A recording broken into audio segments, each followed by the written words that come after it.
Hello everyone, and on behalf of the Deutsche Welle Academy, thanks very much for coming along to our panel session. It's very much appreciated, and I know that our panel guests are excited to talk about how they're using digital technology to foster freedom of expression and information. My name is Guy Deegan. I'm a freelance journalist, and I also work with the DW Academy on media development projects. Now, for those of you who might not be quite familiar with the work of DW Academy, it's the International Media Development Division of Deutsche Welle, Germany's international broadcaster. And the focus of DW Academy is on developing free and transparent media around the world, as well as improving the skills of journalists. Now, recently, the DW Academy wanted to explore digital projects in countries of the Global South that were making a real impact to improve freedom of expression. And what emerged from this project was the South to South Manifesto, a set of principles to help guide how to use digital technology to foster freedom of expression. We'll talk more about these principles a little later, but first let me introduce to you the three innovators who are working with us. They're 3 of 14 innovators who helped create the South to South Manifesto. We have Dickens Olewe, the founder of African Skycam, that's using drones for journalism work. We have Pinky Chan from Cambodia, who is the managing editor of the Open Data Initiative, Open Development Cambodia. And we have Alejandra Guterres Baldazan from Guatemala, and she's the editor-in-chief of the investigative website Plaza Publica. Now, if you're tweeting, we are at DW_Academy and Media Dev, as you can see on our slide, which has gone slightly out of, we might just reset that, is a good hashtag for us. Should we just go back and plug it in again?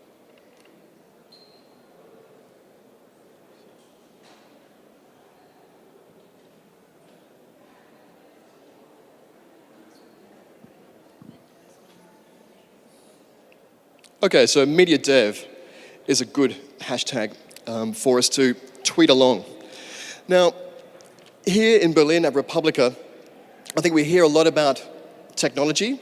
We hear the word innovation a lot, and we hear about the hopes and aspirations of using the internet and technology to make a better world. But how do you do that? You know, it's a really big question.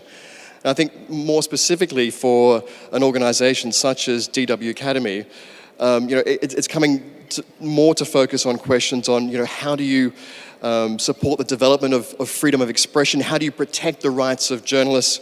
How do you do more to make information accessible to citizens, especially where freedom of information is challenged or threatened? So we've got 3 great guests to hope give us some insight into that and tell them about their projects which we think are making an impact in their communities and their countries. Dickens, can we start with you? Using drones for journalism, can you give us a snapshot of what you're doing to explore how drones can be used in journalism in Africa and elsewhere as well? So in 2012, the African News Innovation Challenge was a competition that invited African journalists to submit digital solutions to the challenges African journalists are facing in covering stories. And it just happens that around about that time, we had floods in Kenya. And I observed how Kenyan journalists were covering this story. And I picked up a few things. One, which was, I realized that they were hiring local fishermen, to row about, to try and get as close as possible to submerged houses, because they wanted to tell the story about the scale of the disaster. The other thing, they were risking their lives and expensive equipment. And then the other thing that in this story as well is that when it came to getting the aerial visuals of the story, they would hitch a ride in police helicopters. And that, for me, there was a question of editorial independence. So I pitched African Skycam, which, using civilian drones like the DJI Phantom you can see on the home screen. And it's a low-cost solution as compared to costly helicopters. And as well, it helps us override the challenges of embedded journalism. And, we've done a number of stories. So we've covered floods, we've covered political rallies, and most recently, this is one of our exciting projects. We did this last year in November, and this is a dump site in Nairobi. It's about 1 kilometer square. And what we did with this story is that we went into the area and, got very good visuals of the dump site, but then went even further. We developed a 3D model of the dump site. Now, I always say that my slogan when it comes to drones is old stories, new perspectives. The story of this dump site has been told over the years. It's controversial because the dump site was set up in the 1970s as to solve the whole, trash problem in the city. But the dump site has grown over time. It's now a health hazard. We have people who, the insecurity problems that are created by that dump site. So what we were doing is that producing the 3D model, we were providing people with a platform where they can have an immersive experience with the story. So, you can actually pretty much fly around the whole dump site and see where the schools are and appreciate why it's a controversial story and something needs to be done about it. And Dickens, African Skycam you're calling it Africa's first drone journalism team. It is, because, we were the first in the space to actually go out there and provide a professional professional use cases, especially when it comes to journalism.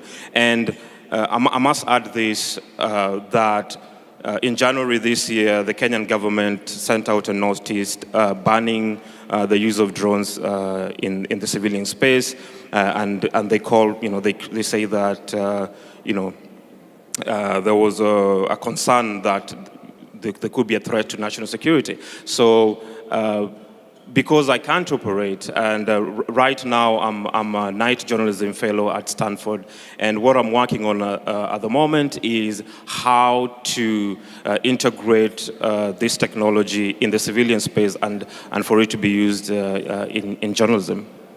Dickens, thank you. Pinky, your Open Development Cambodia is working on, it's an open data initiative. Can you just tell us something about the challenges you face in doing that sort of work in a country where internet penetration is still quite low? Open Development Cambodia was started in 2011. It's an initiative that is probably best explained to you here as an intersection between open data and data journalism. We tell truths and factual information. We aggregate data and information on economic, environmental, and social development topics.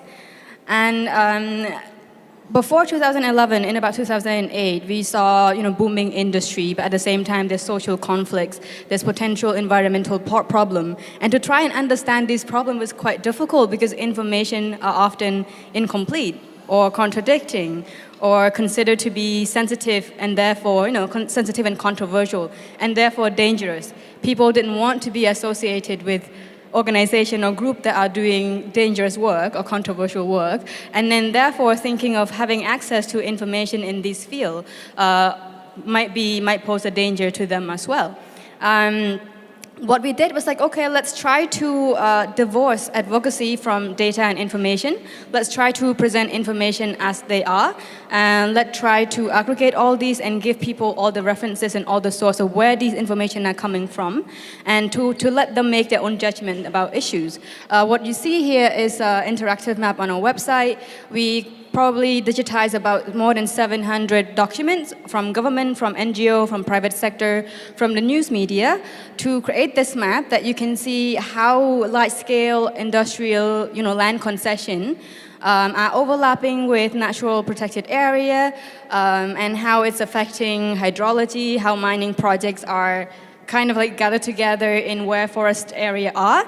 And you can see near Intonle Sap, the little blue dots, those are numbers of villages. So you can actually, by mapping census data in relation with these data set, you can tell how many villages are within the boundaries of a concession. So what's happening to their life? And by doing so, we allow people to see issues at a macro level and to track all these issues.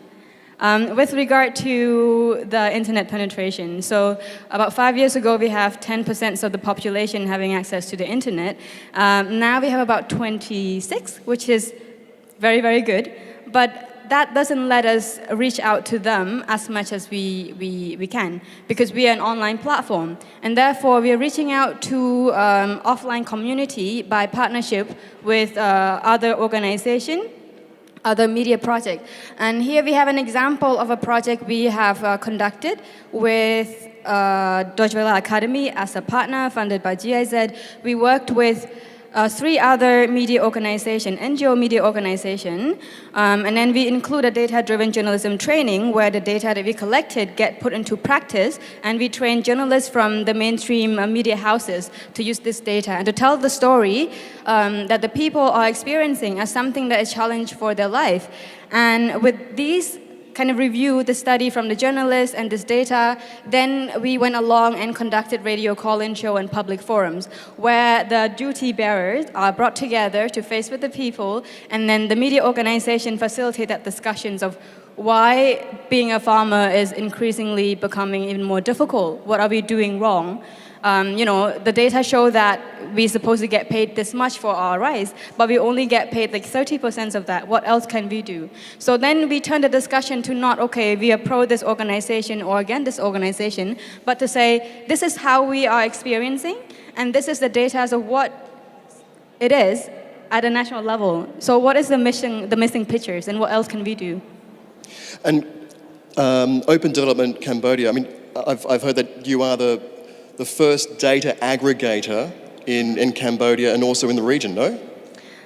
We are the first data aggregator of this kind in Cambodia, and I also believe that in the region. We're not the first open data project, we're not the first mapping platform, but it's the first that kind of bring these different data sets, different perspective, and also different kind of information like news, report, data and data visualization together and tell the story in a neutral and journalistic approach. So we're not journalists ourselves, but we use data visualization from data journalism, which is something that's really inspiring for our work.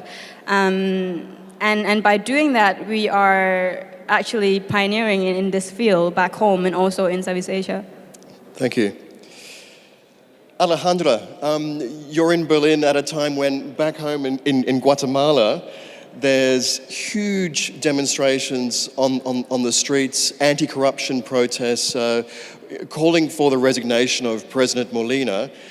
Can you tell us just a little bit about the work of Plaza Publica and also what role Plaza Publica, an investigative website, might play, particularly at a critical time like this?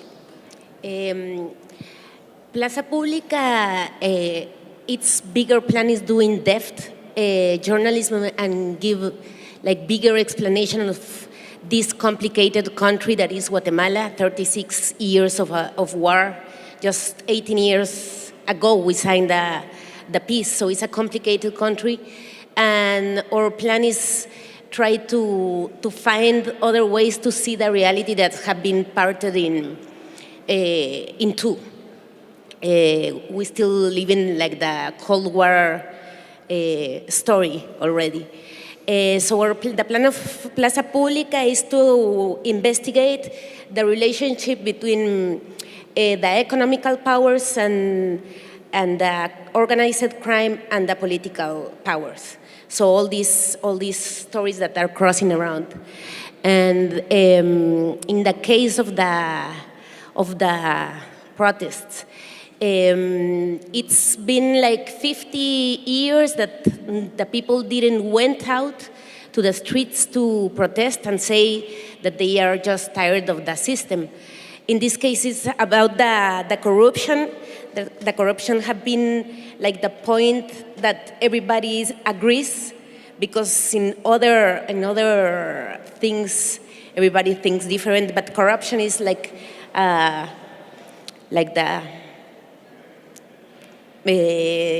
what people cares about. It affects everyone. Exactly, it affects everyone. So the role of Plaza Pública in this case is just, we are not so interested in the breaking news, but we already are covering it, tweeting about it, doing videos, etc. But we do this research, we already did it about these great stories about corruption, and we try to explain to the readers what's going on behind the protesters, the protests, and why is this happening, and what can happen around, like bigger explanations. It's like we did with this coverage that you are seeing in here. It's the genocide trial that happened 2 years ago. So we decided to do the coverage day by day. This is the aftermath of Guatemala's civil war. Exactly. It's this General Rios Montt who was judged for genocide. So we did that day-by-day coverage, but we also want to say to the people, he's here because he made all these things, because the media in these times didn't explain all these things and stories and killings. So we start to do research about the past also. So it's this kind of things that we do, being in the present, but explaining all around. Thank you very much, Alejandra. Can I ask all of you? We're here in Berlin. We're here in a European capital, and it might be an assumption that journalists, media from the global south, from developing countries, look north for inspiration, look north for ideas. Is that still the case with all of you, or are you now turning towards each other, trying to find ideas from each other?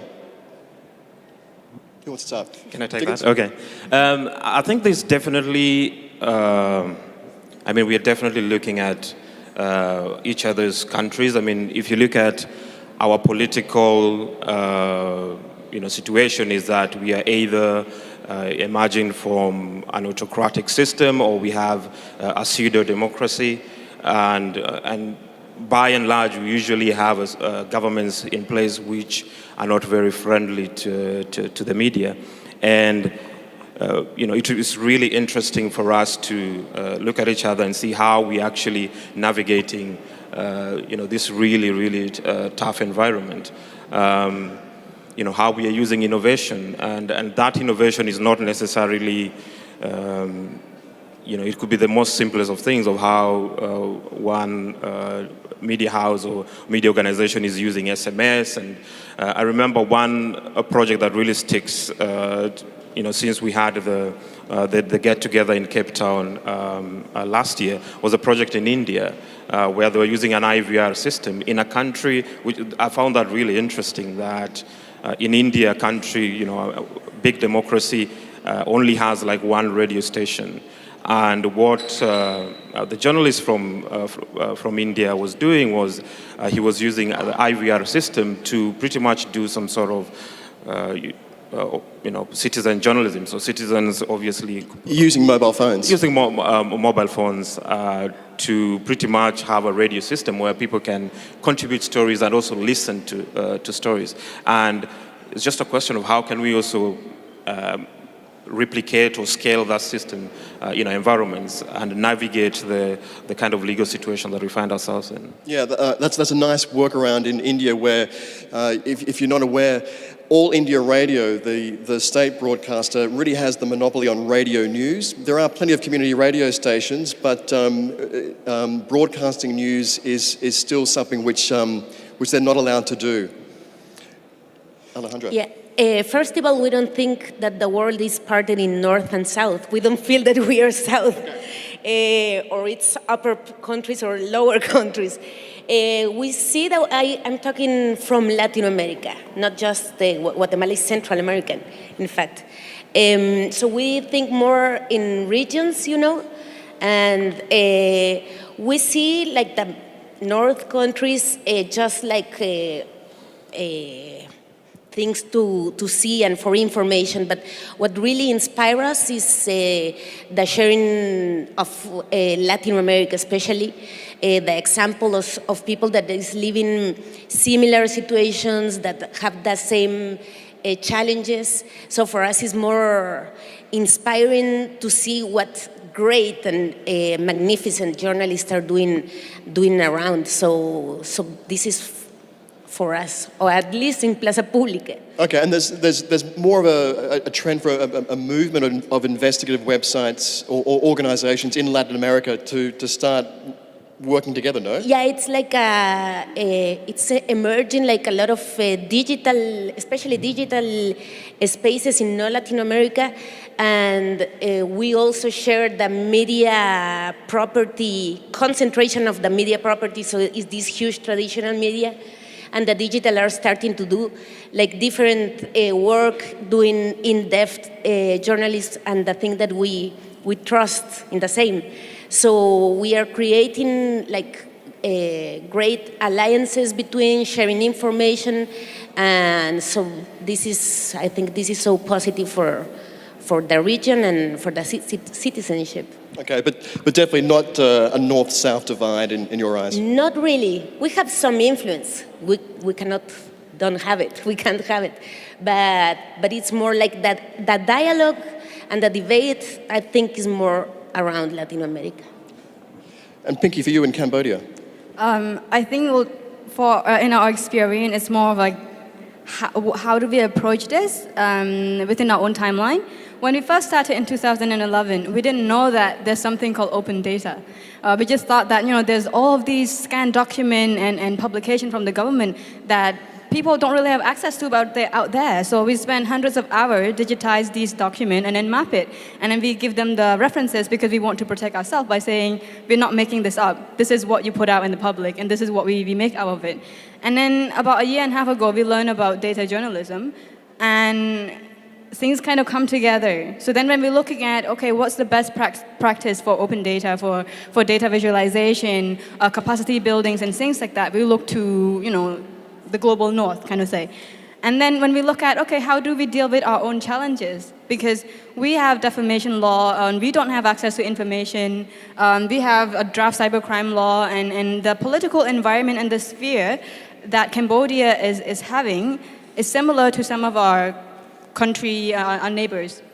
So how do they deal with these things? And by looking at what they're doing and how they're dealing with this, we're able to learn from them and to adapt our own strategy so that we can be safe, so that we can protect the space for operation like this to still going on and to still happen, to still create values.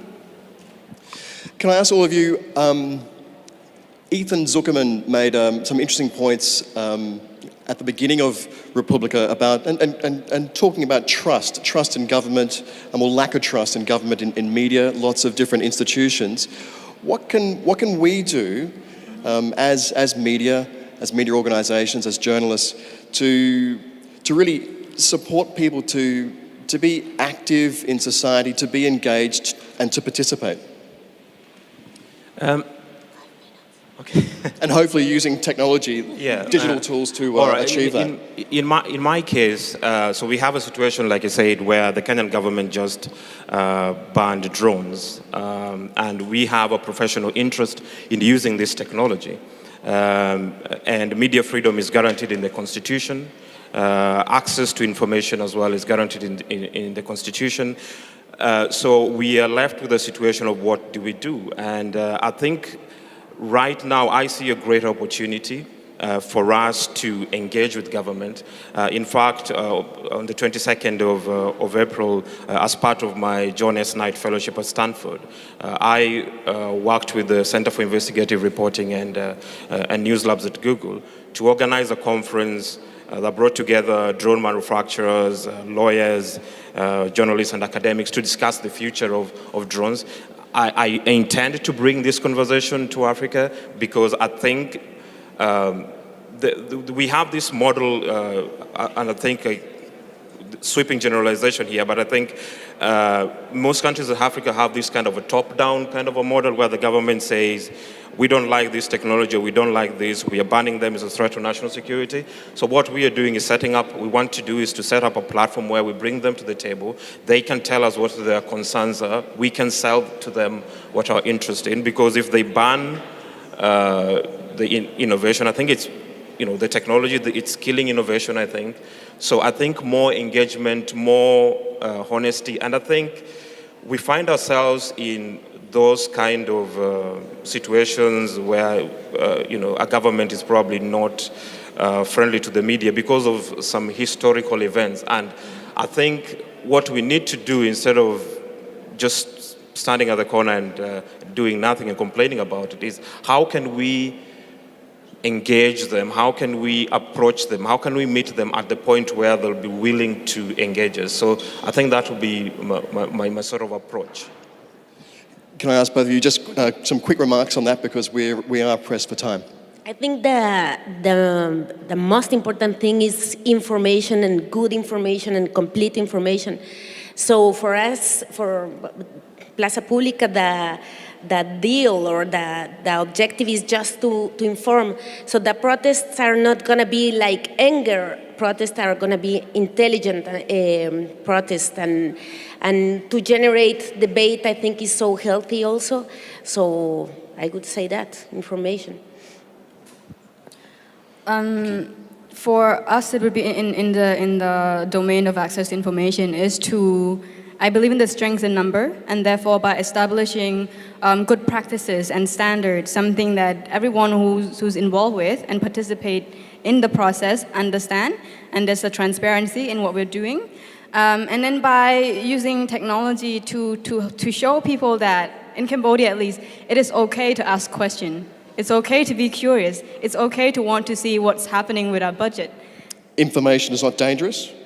Well, it treated has, with caution, but can be used for good. Yeah, it can be used for good. And previously, because of how the government have used media and information as propaganda to try and make people think in a certain way, and also there's a stigma or there's kind of a risk that goes with having access to certain information. For example, we're working with forest cover, and people say, why are you doing that? You're not supposed to. This is sensitive. The government don't want you to do that. And why do you publish this? So we still get questions like that, sometimes even from academics. So that is something that we have to overcome first before even thinking about what kind of technology we have to use. But we have to change the people's mindset and their attitude toward having access to information. Thank you very much. Just in the remaining couple of minutes that we have, just to let you know about the manifesto which our innovators developed. I'll just show you the website that you can go to. And let me just show you the website.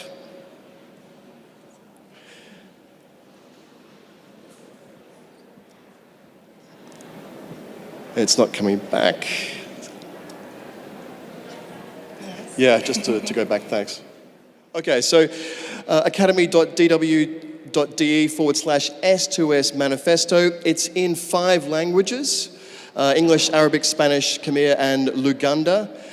It's a set of 7 principles. It's a very in-depth document.